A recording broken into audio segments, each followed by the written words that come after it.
Well, hey, everybody. My name is Eric Waldrop. I am with Your Next Step Leadership Coaching. And thank you so much for watching this today. And I am joined by my friend and colleague, Mary Power. And you can actually get hold of Mary at Mary at M, the letter M, poweringleaders.com. And she is not only a great friend, but she's a great leader and has a lot of wonderful experience that I'm so excited that she's going to be able to share with us today. So Mary, thank you so much for joining me. Eric, thanks. I am delighted to be here. I appreciate the opportunity. Yes, absolutely. So the topic we're going to talk about today, which I think interests most leaders, is conflict.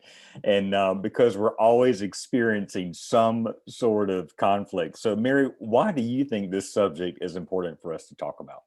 Well, Eric, as you said, everyone deals with conflict at all levels at any time. I think today it would be a gross understatement to say that we haven't been hit with so many factors that stress us out, challenge our patience, put us in a world where even the smallest thing could set somebody off. And so now more than ever, I think being aware of conflict and trying to think of ways to minimize it or prevent negative conflict. And one of the things in a lot of the work that I do with groups and leaders is to help with the definition. Conflict in it and of itself isn't bad. I mean, ultimately, conflict is just a difference of opinion. You know, the verb is really to be different, opposed, or contradictory, or fail to be in agreement. But when we think of conflict, we think of armed conflict, we think of battles, and we think of conflict gone wrong. And as a leader, you want to encourage different opinions. You want to encourage different thoughts. The challenge is when it stops to be about a difference between ideas or options or concepts, and the ego gets involved, or it has to be my idea or my way. That's when conflict becomes negative, and that is counterproductive to the work that any good leader wants to do. Yeah, absolutely. So Mary, we both coach leaders in various domains of life, but in your leadership coaching, what types of conflict do you see them experience mostly? It falls into, well, currently, it seems a lot more of conflict between individuals on a high-performing team. So often, leaders don't realize that their team follows them. And so if one group is having a conflict with another group, it's no longer between two high-producing individuals. It's like their team is also now, and that it goes from silos to just undermining positive group team effectiveness. So a lot of it's between two individuals. And I have found, I don't know about you, but in this virtual world we're now living in, a lot of the remedies, just, hey, pop by someone's office and say, hey, I wasn't sure if I understood what you were saying on the call, aren't possible. Right. And also the filtering opportunities of, you know what, I know I sounded grouchy this morning, sorry, let's grab a coffee. You can't do that when we're all on Zoom calls. Right. And so the tendency for maybe a misunderstanding or a miscommunication or a tone, sometimes conflict is, I don't feel you dealt with that situation positively, or you hurt my feelings because I think you were talking down to me. That could be just a misunderstanding, but let loose could become much more of a longer term conflict and a difference between individuals. And that's really what leaders need to be even more aware of now, because a lot of the natural cures for situations that could turn into conflicts are not as readily at our disposal today. Yeah. What I like about what you said there is we don't, because a lot of us are not officing together like we used to due to COVID, and we're working more remotely. If there is a gap in communication, unfortunately, what I hear you saying is we fill that gap with a narrative that is often negative by assuming the worst or assuming something that maybe that person didn't mean at all, but that's unfortunately what we fill it with, and then that creates some conflict, right? Exactly. It's, the mind cannot stand a vacuum. So it goes back to the amygdala, the reptile brain, that there had to be an answer for everything that was happening. Right. And so if you aren't more clear, like one of the positive constructive behaviors around conflict is expressing your emotion. And often we think we hide our emotions better than we do. Anybody that's worked for us can tell if we're upset. So if we don't explain why we're upset, not have a temper tantrum or be angry, but just explain, you know what, guys, we've missed this deadline. Right. And the reason I'm upset is we had 3 meetings about it and no one ever discussed the deadline and now we've missed it. So that's why I'm upset. If you clearly explain how you're feeling, then people don't make up a story about it. You've told them. Right. And it's valuable too, because now you're letting people know how you want to work. So it's giving them clues. Okay, this leader, deadlines are important and advanced planning is more important than we realized. Yeah. The other thing is, if you think you're hiding your emotion, we've all been told that you need to be not to be overly emotional. And there's a balance. You don't have to tell them everything that's going wrong in your world. But if there's a conflict, you say, you know what, and explain it as, you know what, I'm feeling frustrated because I don't think I clearly understood you. Could you repeat that? Or, that comment you made didn't sit well with me. Can we talk that through? So that nips any negativity in the bud. Most people don't want to bring it up. We're busy on something else. We only have 50 more minutes left on the call. Right. You let it go and then it builds. Yeah. And pretty soon the story you're telling yourself is, oh, that person really doesn't like me. Or boy, they were really talking down to me. And the conflict has grown to way out of proportion. And it's a very unfortunate situation. Absolutely. Well, you recently got a certification in, conflict management and helping teams and all that kind of stuff. Why was that important to you? I did. Thank you for mentioning that, Eric. It's important because we all are aware there's conflict, but we don't always have the tools to help people in conflict. And one of the biggest things that I learned through the accreditation program is that conflict is fluid. There's a beginning, there's a middle, and there's an end. And we work with tools on all areas. If at the beginning of a conflict, you can use constructive behaviors, and there's a very high probability you could keep it at ideas, thoughts, and keep it from going to the ego and negative emotions. Right. The other thing that's really important is at the end of a conflict is, all right, you've had the exchange, whatever it is, and you walk away. How you deal with a person afterwards is the end of the conflict, but that has the strongest emotional resonance. For example, let's say you and I had a disagreement about something. It wasn't a big deal, but it was like, But then you avoided me and you wouldn't talk to me. And it felt like you excluded me from the next meeting. Then all of a sudden that conflict is much bigger than it really was, because now you've tapped into my emotions. And because the amygdala is the center of emotions, any sensory impact is more vivid and stays longer.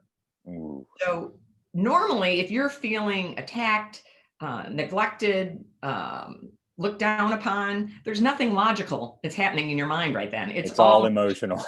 And so it's magnified about 20% versus saying, oh, I think you're had a bad morning and it got off, was just kind of cranky all through the call. That doesn't usually enter your mind. Right. Yeah, absolutely. So why do you think leaders and companies need to place more emphasis on helping their teams and their team members know how to deal with conflict? Well, let's be honest. Most humans don't say, oh, good, there's a conflict. Let me see what I can do to help. Most people are like, oh, they're fighting. Oh no. And it's always a delicate, awkward situation. But it's so important to try to nip it in the bud, because it has such long-term negative impact to the team functioning, to the organization functioning. Right. It really undermines all the good work that leaders put into creating a team, creating a culture of engagement, empowering people. If you, on one hand, are empowering people, but there's petty grievances and there's turf wars or other things going on, then the work you're doing as a leader is not effective. Hmm. Yeah, human nature sees, well, maybe I hope they'll work it out. Or, they'll call two people into a meeting and say, you two have got to work out your problems. It's a good start, but people need tools Right. because it's emotions. You're dealing with why people are hurt or upset. If you don't give them tools, then they're still working with their own emotional baggage to try to work something out, usually begrudgingly. And And so, yeah, and it's like the emotion becomes stronger than the actual issue needs to right. be worked out. Yeah. So now not only is there a conflict, I just got in trouble because this guy dumped on me, let's Yeah. say. Yeah. It doesn't really set up a positive environment to try to create change. Yeah. So you shared with me something recently that I thought was pretty fascinating. Talk about the conflict continuum from low intensity conflict to high intensity conflict. Why is that important? Well, it goes back to that. There's a beginning, there's the middle, and then there's the end. Hmm. And often you might exercise some positive behaviors. You're like, oh yeah, I always try to hear the other side of things. Right. But you may have a blind spot and be unaware that when you're in conflict, you're also using a very destructive behavior. Like maybe you don't even realize it, but you're rolling your eyes. Right. And so you think like, I'm open to new ideas, but then someone says something and offers an opposing view, and you roll your eyes or you Yeah. make a sarcastic comment. You don't even realize you're doing it. Or your body You're sending, language is all closed off and you're yeah, just, yeah, yeah, yeah. absolutely. You're sending a very negative emotional message, Right. and you don't even realize it. It's kind of like driving with the gas and the brakes on at the same Mm, time. You're chugging along. yeah. So if you can, also triggers are part of that emotional continuum. Because if it's just a disagreement, it's like, oh well, it's no big deal. But all of us know there are certain people in our workspace that when they walk in, you're like, okay, here, and you are like gearing up. That there are certain hot buttons that trigger and it automatically take you to a very negative behavior. Oh yeah. If you can, in the clear light of day, when that person's nowhere around, say, all right, when Bob or Susie walks in the room and they say one of those know-it-all things or make those sarcastic comments, I just can't help myself. Well, you could say, when they do it next time, I'm going to do my reflex action is a destructive behavior, and I get critical or I show how angry I am. Mm-hmm. Instead, I'm going to try to do something destructive. I'm going to put myself in their shoes. It's like, why are they always so sarcastic? Or, are they having some problems or something? And not let it have the emotional toll that when you don't think about it and you don't plan ahead to do something different, it automatically draws you into a very bad negative space. Yeah. What's interesting, Mary, and I've seen this, is that, when people bring themselves to work, they're still bringing everything that happened that morning with their Right. family, with their spouse, with their children, with the dog. I mean, they're walking in with all of that going on. And sometimes what we are seeing just right in front of us, it's like this isn't about this could be about that, and it could be about something completely different. So I like how you're saying and suggesting that maybe we should ask a different question, maybe we use a different tool in that moment and really finding out what the real issue is, right? Yeah. Yeah. One of the most constructive tools is taking different perspective. Mm, Like, I wonder why they said that. Especially if many of us are fortunate to work on a team that we've known before COVID, before we went all virtual, and say, that doesn't sound at all like Eric at all. right. I want, instead of saying, wow, he just bit my head off, say, whoa, I wonder if something else is going on. And let's face it, in today's environment, so many things could be going on. Whew. We really need Yeah. to create some breathing space. And it's difficult too, because intellectually we know that. Yeah. But if you're getting beat up and the dog just ate, your child's next video Right. homework assignment, and 100 different things are going on, everyone now is carrying an extra load, Yeah. a very strong emotional load. So what we're suggesting is give the other people a little bit of an emotional leeway at a time when you have very little extra bandwidth to Right. spare yourself. So at least if you can think about it and catch Yeah. yourself, if nothing else, you can stop from the auto response to go negative to, I'm going to pause, try something different, and respond. So you choose Yeah. a response. Also, when you go back to that continuum, let's say we got sideways. If at the end, I put my COVID hat on and say, Eric, I'm sorry, we got off on the wrong track today. I apologize. I'm really having a bad day. Let's talk about it tomorrow when we both are calm. Yes, there was a conflict, but if you end on a positive, constructive note, the damage hasn't been done. The damage has been slightly done, but you can recover. Yeah, you can recover. I like that. And this happened to me a couple of weeks ago. I was on a call with the leaders in my organization, and we were on a Zoom call like this, and I happened to get a text from my wife at that moment that triggered me emotionally about something bad had happened to somebody in my family. And I was immediately emotionally triggered right in the middle of a very critical leadership conversation that five of us were having. And I just was like, I just admitted it. I just said, guys, I just got to be honest. I just got a call. I just got a text from my wife. Something's happened to somebody in my family, and I'm emotionally just triggered right now. So I need about 15 to 20 minutes to kind of just mentally kind of calm down. So that's why I may not be talking so much on our call. How you gave them a gift? Yeah. Because otherwise they're going to go, what's wrong with Eric? Why isn't Eric talking? Right. And then the stories start. Oh, Eric doesn't like what I say. Oh, I don't think Eric agrees with me on this. When the truth of the matter, it has nothing to do with that conversation at all. Right. And in this COVID environment, we need a little more breathing room to say, guys, you don't have to go into a lot of detail. Listen, I just gotta, I'm just coming off a bad morning. Can we start 5 minutes late? Or, could someone else take the first item on the agenda? I'm going to be back in 5 minutes, and you're managing it. Yeah. Mary, with leaders that you work with, what have you found that's helped leaders become more empathetic toward people that they work with? You know what? One of the best things that I've seen is don't have your agendas so packed that you jump into the meeting, you get to work, it usually runs late and people jump off. Leave breathing room. Leave room to check in with folks, or just have a meeting, a Zoom or a one-on-one where you just connect with the person, not the worker, the person that they are, because you would do that naturally. Leadership by walking around. You would do that in an office setting, pop by and say, hey, how's your son's baseball game? Or how's that puppy doing?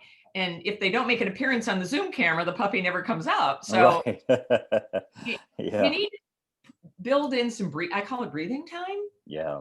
And have little check-ins, maybe not a whole Zoom appointment, but even a text. Hey, I was thinking about you. Right. Hope everything's okay. Because if people are only now workers and they're not seen for all that they are going to feel less than before the conversation even starts. So you're automatically off to a more negative position than you want to be or intend to be through no fault of your own. That's so good. And I've noticed when I've had meetings where I've started, maybe the first 5 minutes was just kind of everybody sharing even something as simple as what their family did that weekend, or something that they were going to be doing for Thanksgiving, or whatever. It's brought a very personal nature to the conversation, which has helped jumpstart our meeting, I think, quicker, because people feel an emotional connection with each other at that point. Exactly. And also, as a leader, celebrate even the tiniest things. Right. It's Friday. We made it through another crazy COVID week. Right. It seems a little contrived. Yes. The truth of the matter is everybody is grinding through. Everybody has so much on their shoulders right now, or even permission. You know what, guys? We're going to close the virtual office at 3 every other Friday, just to give you guys some breathing room. Yeah. Little things like that to acknowledge that I get all of you are caring so much more than you ever have before. Like you've got to build more emotional breathing room for people. That's really good. I like the breathing room terminology there. So I obviously, you just said this a minute ago, but we're now in a hybrid of in-person and virtual, working models, right? Do you see conflict showing up differently in our current virtual environment? I do. And it's a lot of the problem with virtual is you don't even get the full body language. And especially if people have the cool backgrounds, all you have is a floating head. You don't even have Right. shoulders. And so the challenge is people need to give a little more context than they would in an in-person setting. Mm. I feel strongly about this. Just say, you know what, based on this certain situation, you know, it really frustrates me, and it probably wouldn't normally, but I wasn't at the first two meetings. I just got Mhm. called in on the third Zoom call. So Mary, can you give an example of like giving context to something? sure, it's like let's say you're kicking off a meeting and saying, all right, guys, what is the status of blah blah blah blah.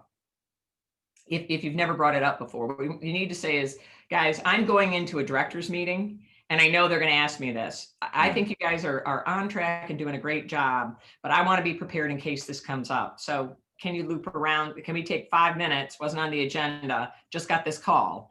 Can we take 5 minutes and you guys tell me where we are? If you didn't take the time to set that up, you're the leader, you could do whatever you want, but now they feel like she doesn't Attacked. she doesn't trust us. She doesn't Yeah, think we're on schedule. So just taking a little minute I to like that. give them the context of why you're asking what you're asking, Right. particularly if it's different than what they expected for that meeting, Yeah.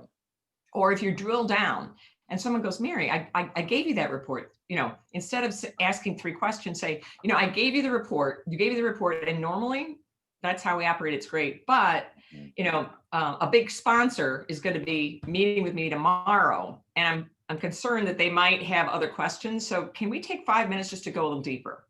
Right. Again, now they're pleased. They have the answer. I know they have the answer, and I'm asking them for information, but it doesn't look like I don't trust them, or I don't think they did a good job, or I'm changing the Yeah. rules on them suddenly.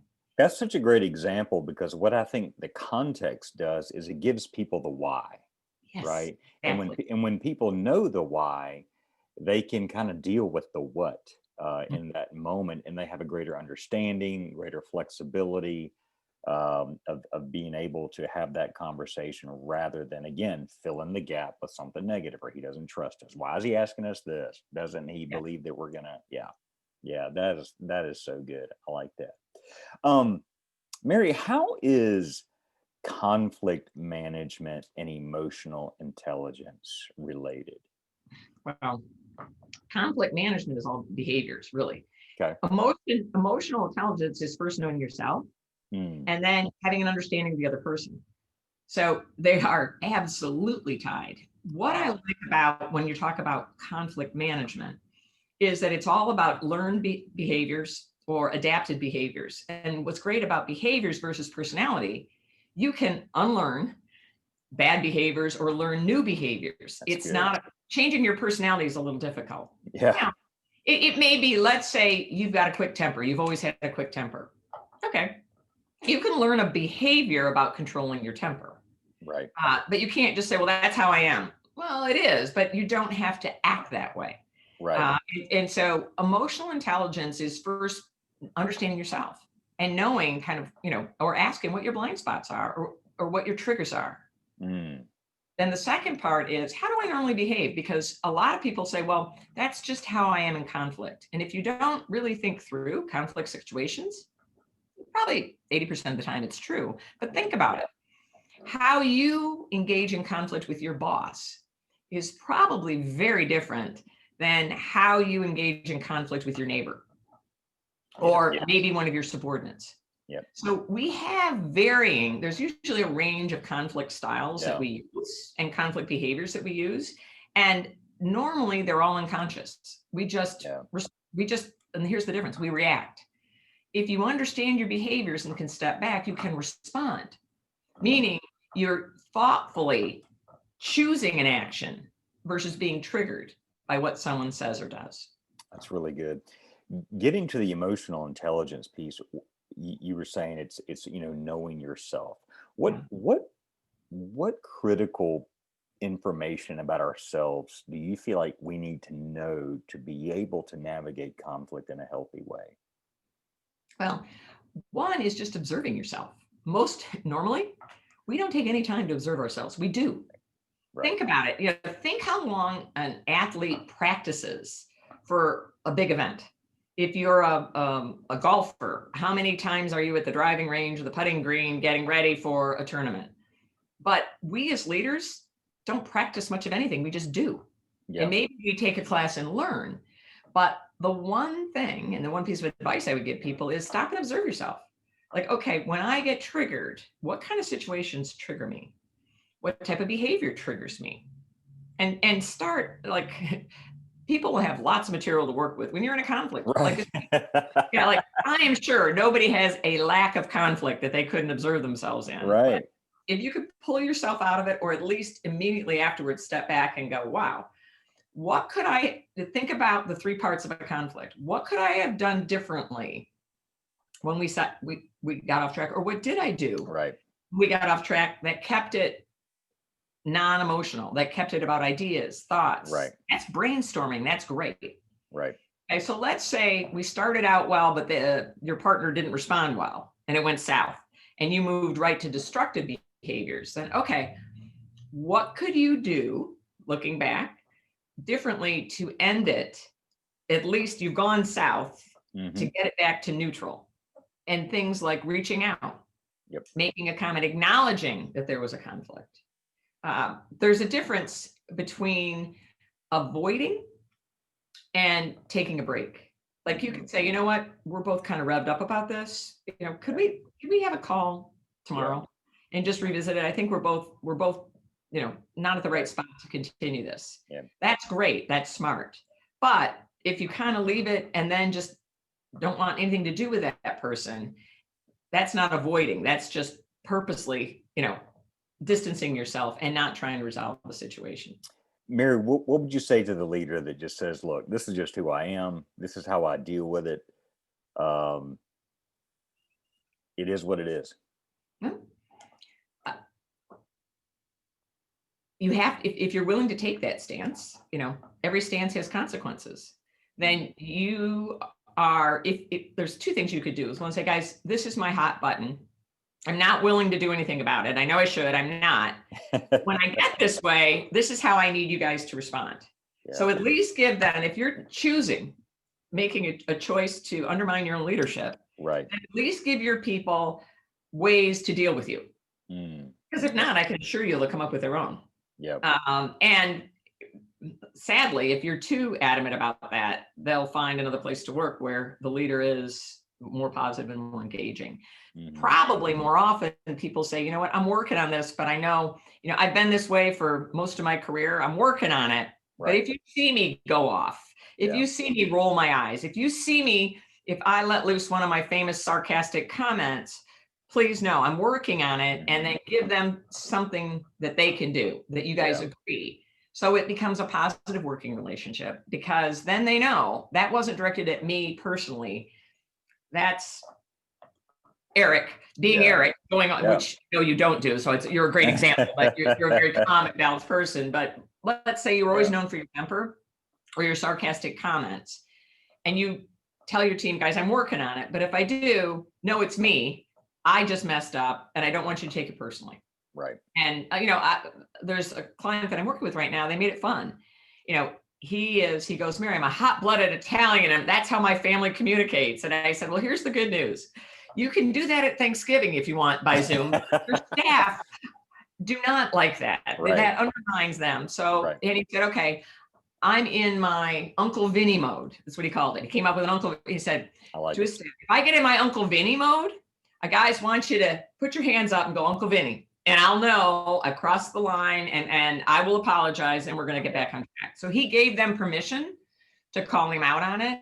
And he's gotten better. We're working on it, but at least he's acknowledged it's a work in progress, and he knows that is a conflict behavior that demeans his staff and undermines the relationship he's trying to work with them.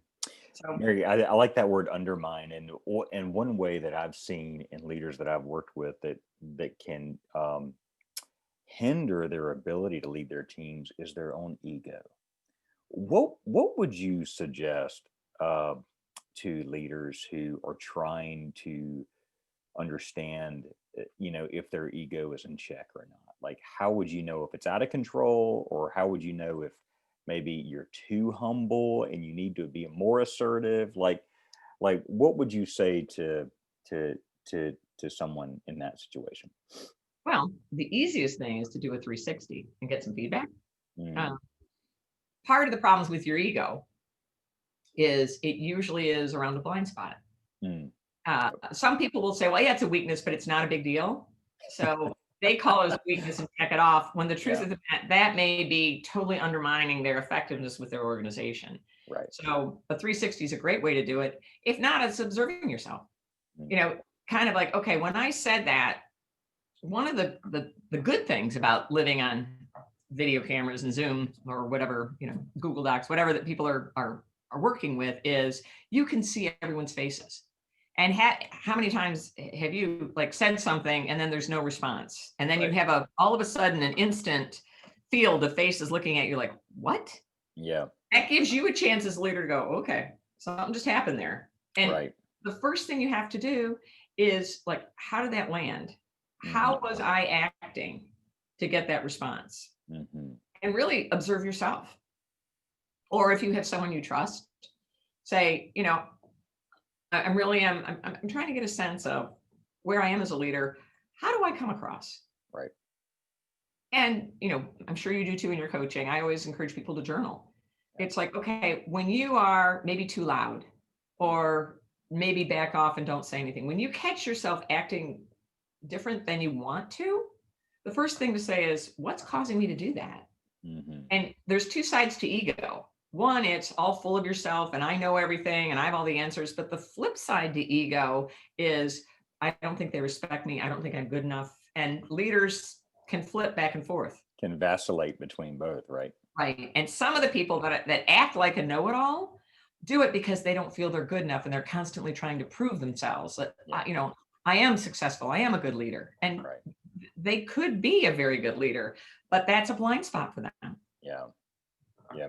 I love what you said about doing a 360 for leaders. I Yeah. do that a lot with leaders that I coach, and it's a wonderful tool to be able to ask, others that work around you to give their input on maybe what that person does well, maybe what they need to change, or some advice that you would recommend to them. And it's a fascinating exercise if a leader will have enough courage, right? Because it takes a lot of internal It fortitude does. and courage to be able to go, hey, I want to know what my blind spots are. I Right. want to know how I'm affecting my team potentially in a negative way, but also what I'm doing well, and where I may be, excelling in some areas too. And you and I both know there's all sorts of instruments. I Yeah. found the simpler ones the better, Yeah. where it's just words with patterns and themes. Right. Because if one person says something, it's their opinion. But Yeah. if there starts to be a trend, then you're looking at patterns. Right. So, and you're right though, it's a big gulp for someone to say, Mhm. I wonder how I'm really showing up, or Yeah. what I'm doing. One of my favorite questions is asking, especially when it's a third party pulling the information, they can keep confidentiality. People are a little more open, a little more honest. And also, do you have any suggestions for them?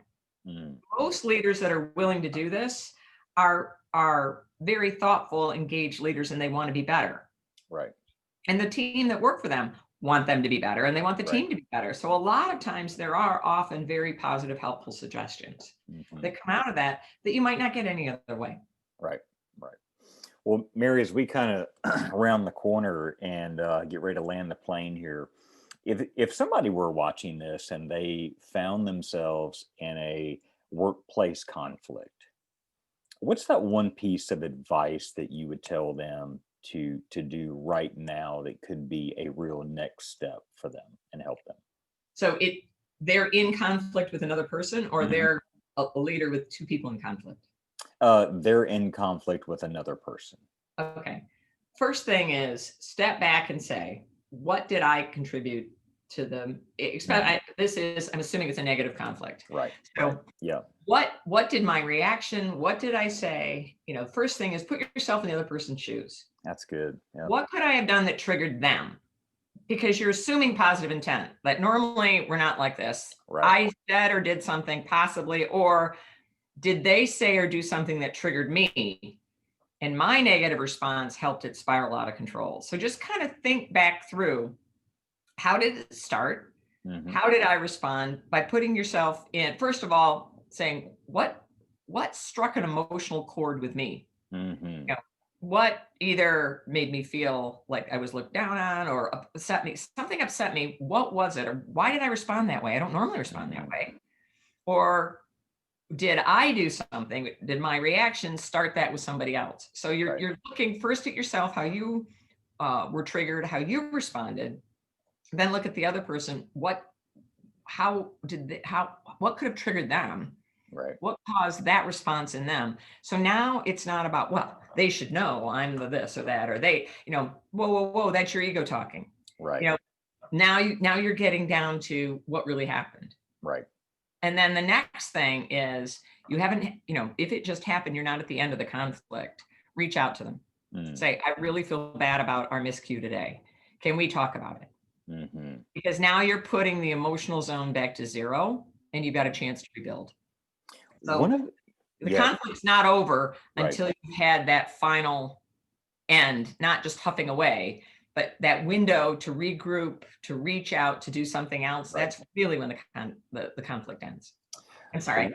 No, you're good. I think the biggest thing that's resonating with me is from everything that you've shared is that the conflict is not over until I circle back and emotionally connect with the person that I had the conflict with, to ensure that we kind of put a bow on it and we were emotionally in a good spot.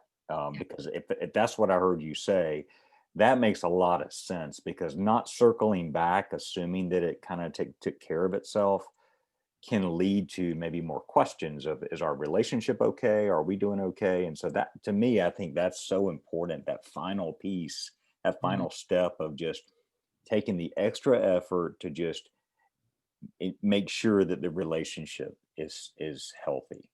And Eric, you brought up a really good point too, is again, conflict is just a difference of opinions. We always go right to the warring factions, but it could be something as simple as you said something and I made a sharp response back. Right. And you could just say, Mary's having a bad day. But if you loop back and just say, hey, you know what? That reaction didn't sound like you. Are you doing okay? Right. That then solves what may have been a conflict and you didn't know it. I mean, you think you're generous and say Mary just had a bad day. But if I'm taking it personally, I'm marching off. Now I had a conflict with you, even though you weren't aware of it. Mm-hmm. So especially if you're the leader, check in with folks. If they seem a little off or something didn't seem to go right, don't leave it like that. We have a tendency, because we're so busy, we're trying to manage so many things. I'll get to it later. Yeah. The quicker you can just deal with those, and it doesn't have to be a big drama. It could be, hey, so-and-so, you sounded really upset today. Are you doing okay? Mm-hmm. Or boy, I hope when I cut you off, you didn't feel bad. We were just running out of time and I had to make sure we had the final vote on before the meeting ended. I hope you're okay. Just that checking, that little bit, you keep something, because the worst conflict is the one you're in and you don't know it. Oh, Your feelings. You were just being yourself. You're going 100, going too fast, doing too much. But people are especially tender right now, and it's so easy to bruise feelings or come across differently. Your intention and your impact do not match, and you don't know it. And so extra checking, kind of making sure everybody's okay, seems like extra work, but I can assure you, if that's gets everybody back to a solid playing field, your team is going to be so much better for it. Well, and what a display of servant leadership that really communicates to your team, that you care enough about them to want to know, are they okay? And I think that goes with showing empathy and I know it takes a lot emotionally as a leader, because I've had to do that. I know you've had to, and I know others who are watching this. It takes a lot emotionally as a leader to do those check-ins and to do those types of things. However, I think we would both agree that our teams are better for it when they feel that we care about them as individuals and want to make sure that relationship is healthy. Absolutely. And then to answer your question the other way, if you've got two people that are in conflict, it's really damaging with a virtual world that each person wants to take you aside and tell you their story. And if we were all in person, you'd we'd say, go work it out. If you can't, I'm going to join the meeting. But I'm seeing leaders now get caught into, there's a call, so-and-so says this, they get all revved up, and then the other person calls them, and you've got to still get people talking to each other. Right. To resolve when you bring a third party into a conflict early on, people have a tendency to become more entrenched in their positions. If the expectation of you as a leader is two people are going to say, hey, listen, you know what? Sounds like you two were a bit crossways. I really respect both of you, and you both have such good judgment. It was, maybe a check-in might be good before it gets too big. Right. And more people are trying to have people take sides. That's so good. Catch it early and hold people responsible for their team relationships as well as their individual production. Check it early. That's so good. So, Mary, is there a book or a resource you would recommend to people that would be a quick tool that they could reach out, maybe read some about, or anything that you feel like could be maybe a next step for those? Well, there's not a lot of books on conflict behaviors, but any book on emotional intelligence is a great step. It's knowing yourself. There's one, Emotional Intelligence 2.0. It's a great start. It's a quick read. It's got a little self-test. And then I think sometimes there's some great, I've got a couple folks looking at some TED Talks on conflict. You surprised me that question, but I tell you what, I'll pop up a couple links for you. Hey, but that's good. I can't tell you, but I'll send you some links. You did good, because to me, I could not agree more. I think starting with emotional intelligence, know thyself, that whole thing of just, okay, what is my conflict or confrontation style? How do I typically behave in those moments, and how can I grow? I think that would be a great resource. Emotional Intelligence 2.0. Good resource there. Good resource. And the other resource is your journal. Just stop and observe yourself. We always are looking for experts on everything. We are the best expert on ourselves, but often we don't take the time to step back and think about, why did I just do that? How did that happen? And sometimes just some reflecting, if the three parts to a conflict, and I'd be happy to send you as a follow-up kind of what are the primary constructive and destructive behaviors. Think, wow, did that show up? What caused me to do that? What triggered me? Sometimes you can be your best expert when you look at a situation, because so much of conflict is immediate response. Right. And once your emotion takes over, your logical brain shuts down. And so by observing calmly after the fact, you can analyze, you can kind of take stock, but if you're all caught up in the emotional swirl, you're not going to get the answers that you're looking for. Absolutely. Mary, if folks want to get hold of you and talk with you more about maybe some conflict stuff, what's the best way for them to reach you? Well, my email or my website. You can go to my website. And in fact, if you want to do a 30-minute complimentary discussion about your issue and what we could do together, you can book it right through the website, which is m-poweringleaders.com. I like it. I love how you play on your last name, Mary Power. I love that. That's such a cool last name. I thank my father for that. He was brilliant, and I've enjoyed it. Yes.